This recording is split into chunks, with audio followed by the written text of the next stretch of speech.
அனைவருக்கும் வணக்கம். இன்று பாரதியாரின் பாரத ஜனங்களின் தற்கால நிலைமை அப்படின்ற கவிதையை பார்க்கலாம்.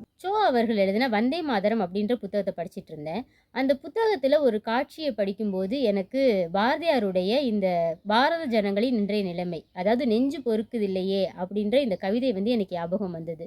வந்தே மாதரம் அப்படின்ற அந்த கதையானது சுதந்திர போராட்டத்தை பின்னணியாக வைத்து எழுதப்பட்ட கதை.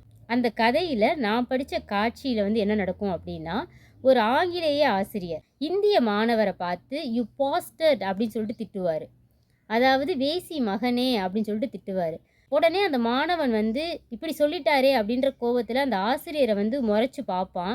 என்ன சார் இப்படி சொல்லிட்டீங்கன்னு வாய்னாலே கேட்க மாட்டான்.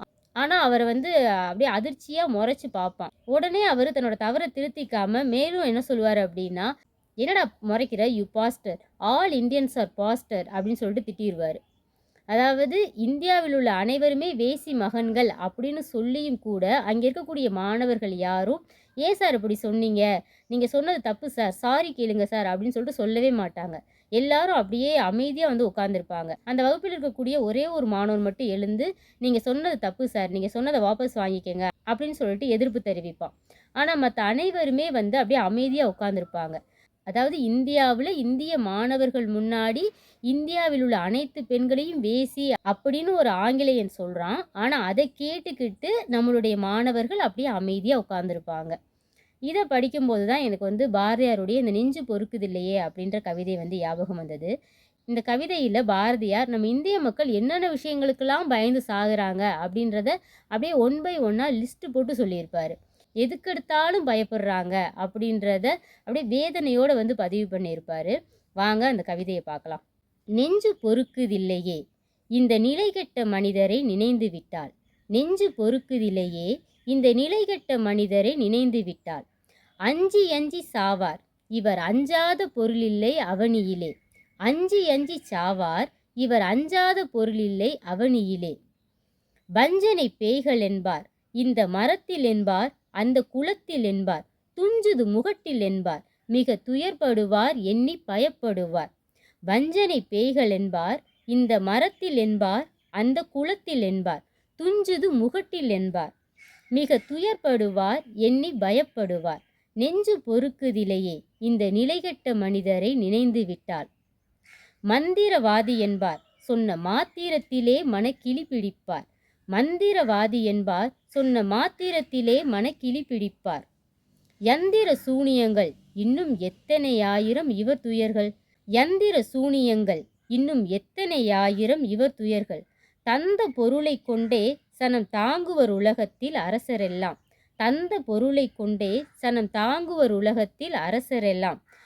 அந்த அரசியலை இவர் அஞ்சுதரு பேயென்றெண்ணி நெஞ்சம் அயர்வார். அந்த அரசியலை இவர் அஞ்சுதரு பேயென்றெண்ணி நெஞ்சம் அயர்வார். சிப்பாயை கண்டஞ்சுவார் ஊர் சேவகன் வருதல் கண்டு மனம் பதைப்பார்.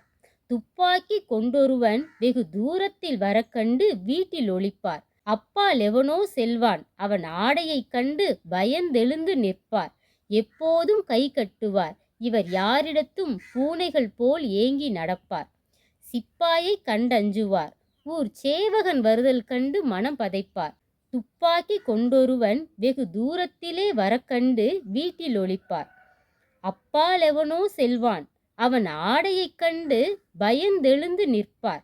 எப்போதும் கை கட்டுவார் இவர் யாரிடத்தும் பூனைகள் போல் ஏங்கி நடப்பார். நெஞ்சு பொறுக்குதில்லையே இந்த நிலைகெட்ட மனிதரை நினைந்து விட்டாள். கொஞ்சமோ பிரிவினைகள் ஒரு கோடி என்றால் அது பெரிதாமோ.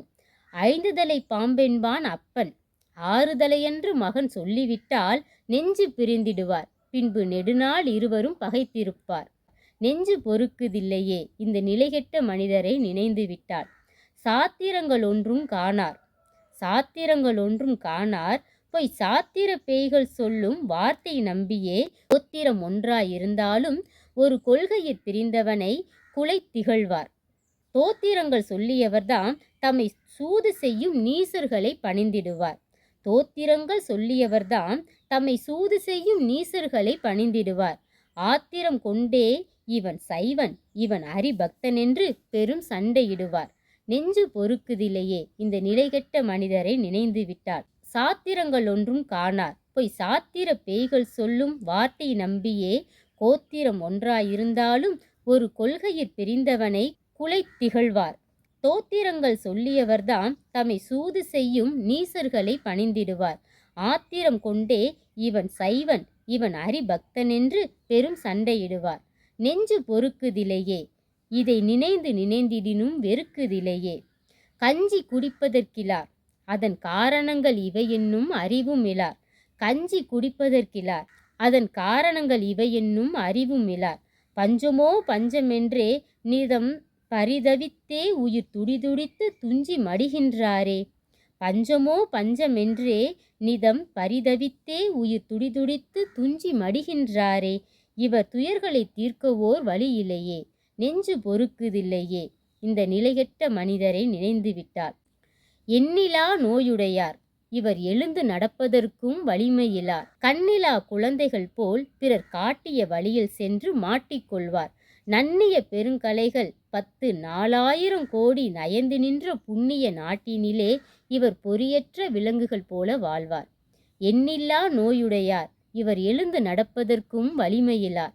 கண்ணில்லா குழந்தைகள் போல் பிறர் காட்டிய வழியில் சென்று மாட்டிக்கொள்வார். நன்னிய பெருங்கலைகள் 10,000 கோடி நயந்து நின்ற புண்ணிய நாட்டினிலே இவர் பொறியற்ற விலங்குகள் போல வாழ்வார். நெஞ்சு பொறுக்குதில்லையே இந்த நிலைகெட்ட மனிதரை நினைந்து விட்டாள். இப்படின்னு நம்ம எதுக்கெல்லாம் அஞ்சி எஞ்சி சாகுறோம்னு சொல்லிட்டு ஒரு பெரிய லிஸ்ட்டே கொடுத்துருப்பாரு பாரதியார். இது 1921, அதாவது அவர் இறக்குறதுக்கு முன்னாடி எழுதின கவிதை. 100 வருடங்கள் ஆயிருச்சு. ஆனாலும் இவர் சொன்ன எந்த விஷயத்துலேயும் மாற்றமே இல்லை அப்படின்றது என்னுடைய கருத்து. அப்போ எப்படி மக்கள் எல்லாத்துக்கும் அஞ்சி எஞ்சி வாழ்ந்தாங்களோ அதே மாதிரி தான் இந்த காலத்தில் எல்லாருக்கும் அஞ்சி எஞ்சி வாழ்ந்துட்டு இருக்காங்க. எதுக்கு பயப்படணுமோ அதுக்கு பயப்படுறதில்ல. செய்யக்கூடாத விஷயத்தெல்லாம் தைரியமாக செஞ்சிடுறோம். ஆனால் செய்ய வேண்டிய விஷயத்துக்கு நம்ம பயப்படுறோம். நல்லது செய்ய பயப்படுறோம். நேர்மையாக இருக்க பயப்படுறோம். நம்மளுக்கு ஏதாவது ஒரு தவறு நடந்துச்சுன்னா தட்டி கேட்க பயப்படுறோம். தட்டி கேட்க வேணாம், அந்த விஷயத்தை சுட்டி காட்டவே நம்ம பயப்படுறோம். இப்போ நம்மளுக்கு கிடைக்க வேண்டிய ஒரு விஷயம் கிடைக்கல அப்படின்ட்டு ஒரு இடத்துல போய் நம்ம கேட்குறோம் அப்படின்னா நம்மளுடைய ஃப்ரெண்ட்ஸே நம்மளை சண்டைக்காரி அப்படின்னு சொல்லிட்டு முத்திரை குத்திடுறாங்க. அதாவது கிடைக்க வேண்டிய விஷயம் கூட கிடைக்கல அப்படின்னா நீ பேசாமல் இருந்துடணும், அட்ஜஸ்ட் பண்ணிட்டு இருந்துடணும். இந்த அட்ஜஸ்ட்மெண்ட் அப்படின்ற வார்த்தை நம்ம எல்லாருக்கும் ஒரு தொத்து வியாதி ஆயிடுச்சு. எது நடந்தாலும் அட்ஜஸ்ட் பண்ணிக்கணும், கேள்வியே கேட்டுறக்கூடாது, நல்ல விஷயத்துக்காக கூட நீ ஃபைட் பண்ணிடவே கூடாது அப்படின்ற ஒரு விஷயத்தை நம்ம எல்லாருமே ஃபாலோ பண்ணிட்டு இருக்கோமோ அப்படின்னு எனக்கு தோணுது. பாரதிதாசன் அழகாக ஒரு கவிதை சொல்லியிருப்பார். தாயை பழித்தவனை யார் தடுத்தாலும் விடாதே, தமிழை பழித்தவனை தாயே தடுத்தாலும் விடாதே அப்படின்னு சொல்லியிருப்பார். ஆனால் இந்த கதையில் பாருங்கள், நம்ம ஒட்டுமொத்த தாய்நாட்டில் உள்ள தாய்மார்களை எல்லாம் பழித்து ஒரு ஆங்கிலேயன் பேசுகிறான். ஆனால் அங்கே இருக்கக்கூடிய மாணவர்கள் எல்லாரும் அமைதியாக இருக்காங்க. அதே மனநிலையில் தான் இன்றைக்கி நம்ம இருக்கோம். நம்மளுக்கு முன்னாடி நடக்கிற எந்த தவறுகளையும் நம்ம கேட்குறதே இல்லை. சரி, நம்மளுக்கு நடக்கிற தவறுகளையாவது நம்ம தட்டி கேட்குறோமா? அதுவும் கேட்குறதில்ல. பயப்பட வேண்டிய விஷயத்துக்கு மட்டும்தான் பயப்படணும். தைரியமாக செய்ய வேண்டிய நல்ல விஷயங்களை நம்ம தைரியமாக செய்யலாம். நல்ல விஷயங்களுக்கு ஃபைட் பண்ணலாம், தப்பே கிடையாது. வள்ளுவர் ஒரு குறளில் அருமையாக சொல்லியிருப்பார். அஞ்சுவது அஞ்சாமை பேதமை, அஞ்சுவது அஞ்சல் அறிவார் தொழில் அப்படின்னு சொல்லியிருப்பார். பயப்பட வேண்டிய விஷயத்துக்கு பயப்படுவோம், பயப்படாமல் தட்டி கேட்க வேண்டிய விஷயத்த நம்ம பயப்படாமல் தட்டி கேட்போம். நன்றி, வணக்கம்.